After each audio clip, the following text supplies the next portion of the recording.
I feel so hollow inside because it's like no one understands my plight.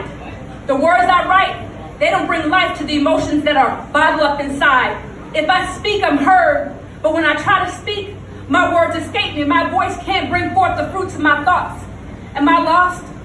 When I left the house the other day, my man said to me, beat them off with the bat. And I was like, yeah, right. I can't see why he thinks I'm a walking beauty because I'm so concerned about the state of my inner beauty. I have a hard time demanding respect because I lack the desire to be overly aggressive. But that's my problem. The words that are in my heart, they're full of power. They need a voice to give them their due. But when I try to speak, my words escape me. My voice can't bring forth the fruits of my thoughts. Am I lost? A long time ago, I worked with an old man that had 75 years under his belt, and he swallowed 13 pills daily. This is true. But those 13 pills ain't nothing like the pills I have to swallow, see, because society tells me to open up my mouth and open up wide, but I say open up your minds. You and I, we're part of the generation that is asked to accept the possible reality of discovering the missing link between man and ape. We're part of the generation that is asked to associate the word breast with sex and not with baby. We're supposed to teach our children about the tooth fairy and the Easter bunny in one breath and tell them not to lie the next. No disrespect, but you and I, we're part of the generation that is asked to believe that 911 was the greatest tragedy of all times. Like this was the first time innocent lives had been lost.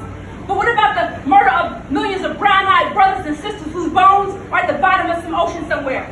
And how about the Native Americans that have been reduced to professional baseball team, to the names of professional baseball teams? And let's not forget to mention the Tuskegee experiment, when for the sake of science, this so-called civilized nation embraced inhumane acts and justified it as being for the sake of humanity. So fortunate for some and unfortunate for others, you reap what you sow. When we sow seeds of discord, we reap the Oklahoma bombing, we reap the Columbine shooting.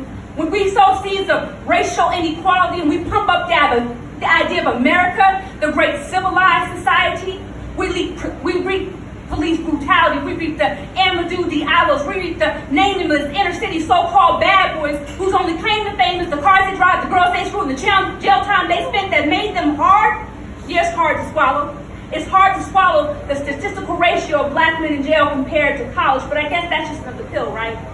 So it's not that I'm arrogant, and it's not that I'm shy. It's that I see this world through a different set of eyes. And sometimes I feel like it's me and my view, and then there's everyone else. But I know that it's people out there who feel me. It's people who understand that when you're a woman, your worth, your value as a person isn't determined by how sexy you are. And it's not just about talking about being strong, because strength lies in actions. Speaking lip service to quench my appetite for recognition doesn't make me strong, no. My strength comes from supporting my man. My strength comes from raising my boys to be real men. My strength comes from not being intimidated by being the only African American in my program of study at the time.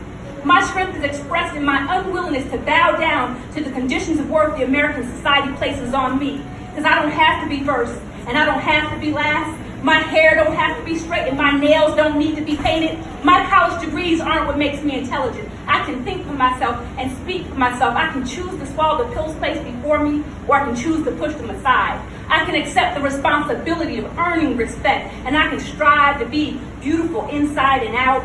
I can be Amira, Hanifa, Sims. I can be me, and that's okay.